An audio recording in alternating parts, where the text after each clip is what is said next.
Hello everyone, good morning and welcome back to my channel. কেমন আছো তোমরা সবাই? আশা করছি তোমরা সবাই খুব ভালো আছো আর আমরাও বেশ ভালো আছি। আজ হচ্ছে বৃহস্পতিবার আর দেখো সকাল সকাল বড় একটা মাছ এখন নেওয়া হয়েছে। এটা ব্রহ্মপুত্রের মাছ, একদম জ্যান্ত।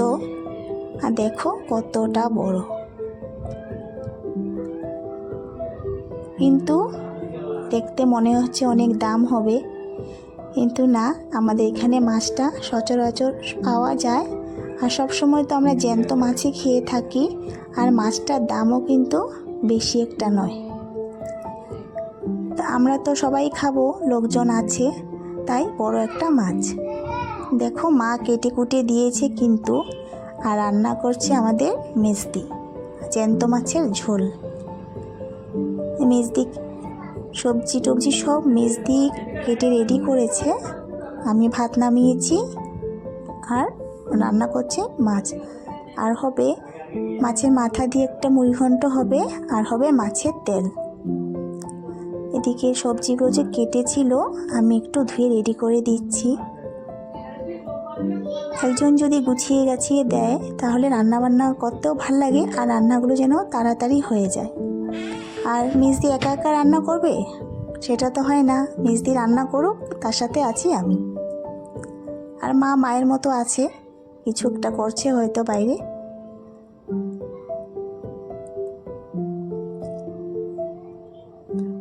মেজদি চলে যাবে তাই রান্নাবান্নাগুলো করছে। মিস করব যখন থাকবে না। আর রান্নাগুলো তো বেশ ভালোই করে, খুব যত্ন করে পরিপাটি করে গুছিয়ে, সেগুলো মিস করব। আর আমি তো কাজগুলো দেখেই থাকি যে এত যত্ন করে সুন্দরভাবে কিভাবে করে, সত্যি অনেক ভালোবাসা দিয়ে করে, তো সেই জন্য না খেতেও রান্নাগুলো বেশ ভালোই হয়।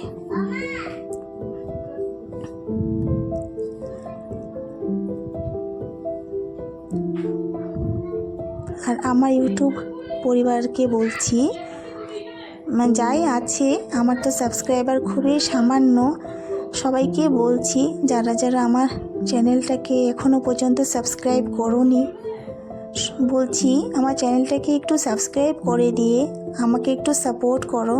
আর ভিডিওটা যদি ভালো লাগে একটা লাইক দিতে ভুলো না। আর যদি একটু বেশি ভালো লাগে তাহলে একটা কমেন্ট করে যেও। কমেন্ট করার অনুরোধ রইল। ভালো মন্দ কিছু তো একটা জানাতেই হয়, কারণ ভিডিওটা না করতে কষ্ট হয়।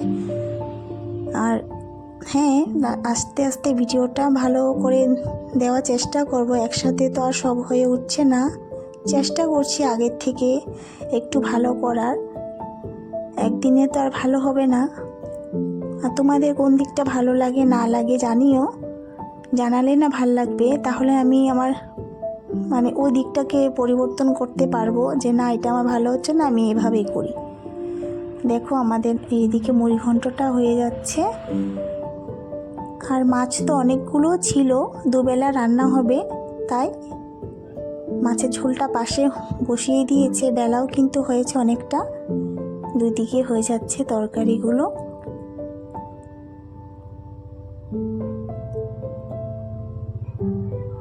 আজ তো আমরা মাছ টাছ খাবো, কিন্তু আগামীকাল তো আবার নিরামিষ, শুক্রবার। এটা হচ্ছে মাছের তেল, মাছের তেলটাও বেশ ফ্রেশ ছিল, সেটাই রান্না হচ্ছে। আর মাছের তেলটা রেসিপিটা যাবে হচ্ছে শর্ট ভিডিওতে, তোমরা চাইলে দেখতে পারো।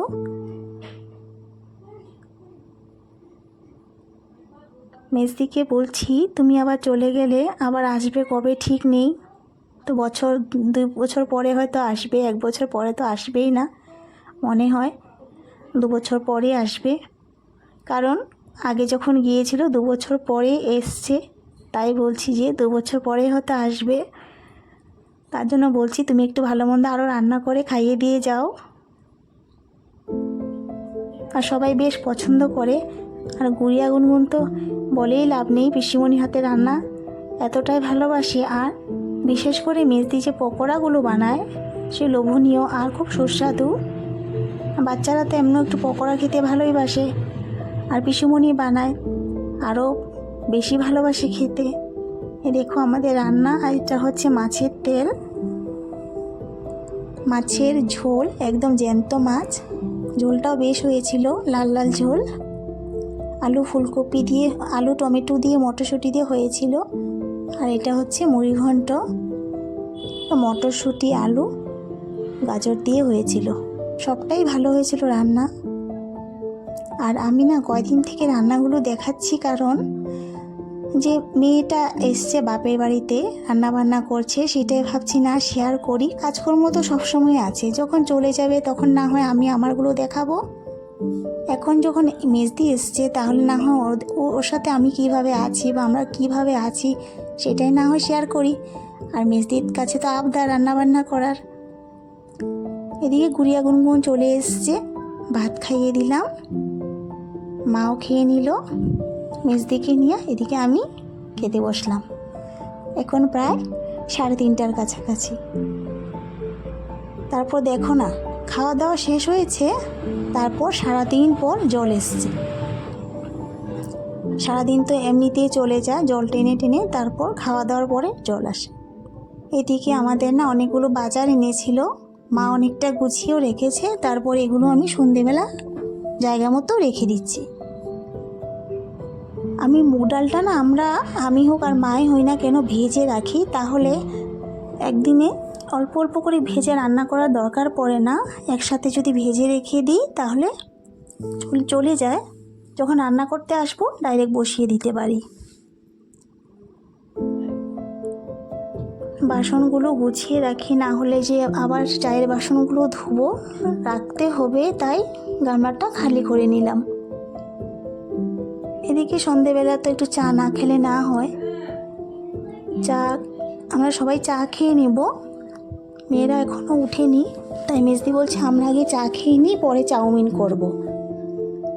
স্কুল থেকে এসেই বলছি পিসেমণি আজ চাউমিন বানাবে। আমরা চাটা খেয়ে নিই, মেজদি চলে এসছে চাউমিন বানাতে। আর চাউমিনটা না খুব স্বাদ, মানে খুব টেস্টি হয়েছিল। আর ডিম দেয়নি, কিন্তু ডিম ছাড়া আলু আর পেঁয়াজ দিয়ে করেছিল, কিন্তু বেশ ভালো হয়েছিল। একদম সিম্পলভাবেই করেছিল, যেন খুব ভালো হয়েছিল খেতে। আমার জেঠিমাও এসছে, জেঠিমাকেও একটু দিয়ে দিব। আর কি হয়েছে বলো তো, আজ না সস ছিল না। সস থাকলে সসটাই দিয়ে দিতাম, ছিল না যেহেতু সস ছাড়াই ভালো হয়েছিল খেতে। কিন্তু আমাদের মা একদম খায় না, মা জল খাচ্ছে। মা চাউমিন কখনোই খেতে চায় না, সন্ধেবেলা তো মা এসব হাবিজাবি খাবার মোটেই খায় না।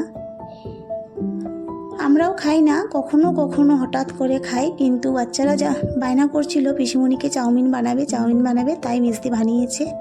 না বললেও বানাতো। আমি বলছি খুব স্বাদ হয়েছে, সত্যি ভালো হয়েছিল। আর আমাদের ঘরে তো টিভির আসর বসেছে, টিভি সিরিয়াল।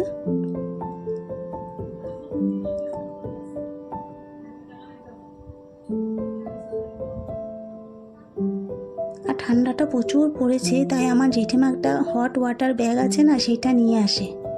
না এনে উপায় নেই, আনলেই না আমাদেরকে দিয়ে দেয়, নে একটু হাত পা গরম করে রাখ। আজকের মতো এখানেই দেখা।